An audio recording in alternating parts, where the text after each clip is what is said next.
Olá! Já parou para pensar no caminho que o dinheiro público percorre todos os dias?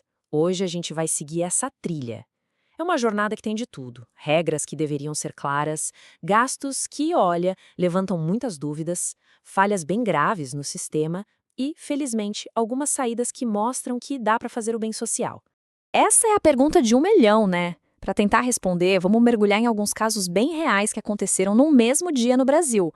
Assim, a gente consegue ver os vários destinos que essa grana pode tomar. Desde algo super importante, como comprar equipamentos de saúde, até parar no meio de investigações de corrupção.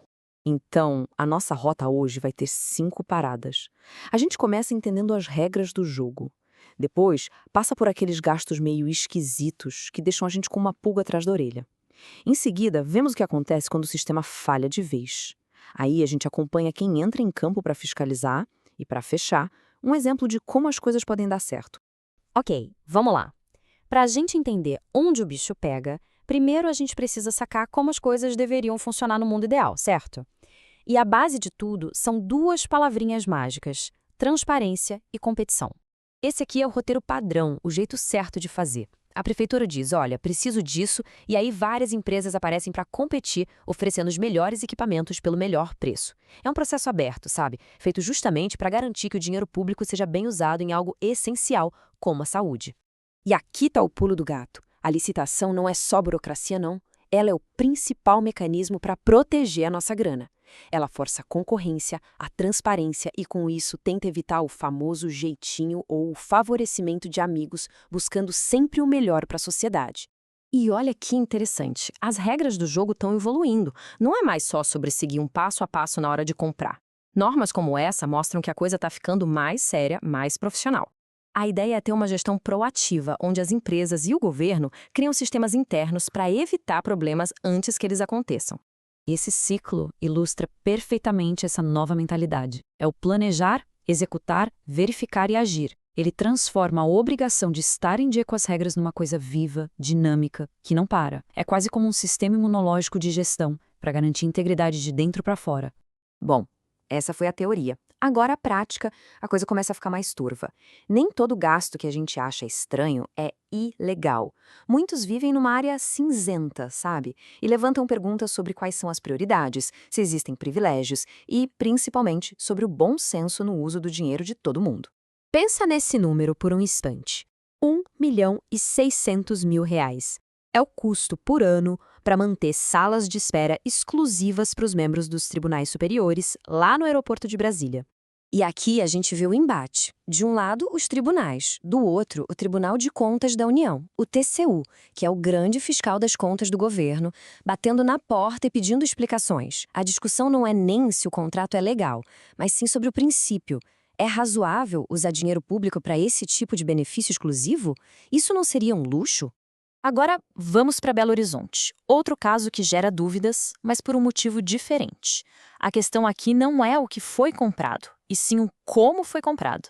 A prefeitura precisava de um sistema de câmeras, mas para isso pegou um atalho. Esse comparativo aqui deixa a diferença gritante. O processo de Campo Grande foi feito sob medida, para a necessidade da cidade. Já em Belo Horizonte, a prefeitura usou a famosa carona. Basicamente, ela aproveitou uma licitação que já tinha sido feita por um órgão de outro estado. É um mecanismo previsto em lei, mas que muita gente critica por ser menos transparente e, claro, bem menos competitivo. A partir daqui, a nossa jornada fica mais sombria. A gente sai dos gastos que são só questionáveis e entra em situações onde as regras não foram só contornadas. A suspeita é que elas foram quebradas de propósito, o que acaba virando caso de polícia. O valor aqui é de cair o queixo, R$ 120 milhões. É o volume de dinheiro em contratos que estão sendo investigados pela Polícia Federal numa única cidade. E o contexto por trás disso torna tudo ainda mais revoltante. O ponto central aqui é que esse dinheiro tinha um destino nobre: ajudar as vítimas das enchentes. A investigação da Polícia Federal, batizada de Operação Lamaçal, aponta para um esquema de fraude com licitações que seriam de cartas marcadas e preços inflados, ou seja, um desvio de recursos de quem mais precisava no momento mais difícil. E essa declaração da Polícia Federal é muito forte. Ela está dizendo que as primeiras provas que eles encontraram já reforçam a suspeita dos investigadores. A suspeita de que a competição naqueles contratos foi só uma fachada, um teatro, com os vencedores já escolhidos antes mesmo de começar. Depois de ver o sistema falhando feio, é hora de ver como o próprio sistema reage, porque felizmente existem mecanismos de controle e fiscalização. Não é uma terra sem lei. Há instituições que existem exatamente para isso, para fiscalizar. Esse quadro resume perfeitamente o sistema de freios e contrapesos em ação. A gente vê o TCU, o controle externo, de olho no judiciário. Vê a Polícia Federal agindo no caso de lajeado. E vê o Poder Legislativo também fiscalizando, como a Assembleia de Mato Grosso cobrando transparência nas obras de uma rodovia. São várias frentes de combate ao mesmo tempo. E para fechar nossa jornada, vamos olhar para uma alternativa, uma visão positiva. Porque o dinheiro e os bens públicos não precisam ser sempre fonte de polêmica ou corrupção. Eles podem e devem ser usados para gerar desenvolvimento social de verdade. E este é um contraponto excelente.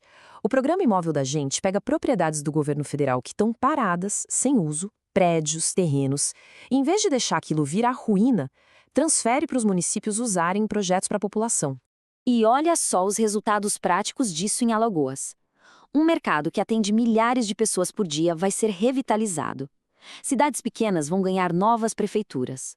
Um centro de turismo vai ser criado.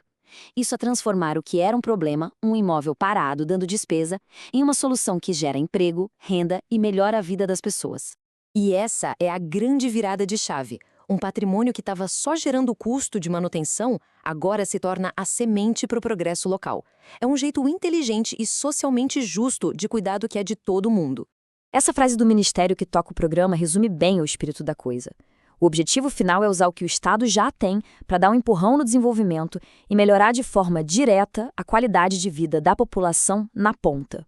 E a gente termina com essa reflexão. A jornada de hoje mostrou de tudo um pouco, né? Da licitação certinha em Campo Grande ao suposto desvio em Lajeado. E isso nos leva a essa pergunta.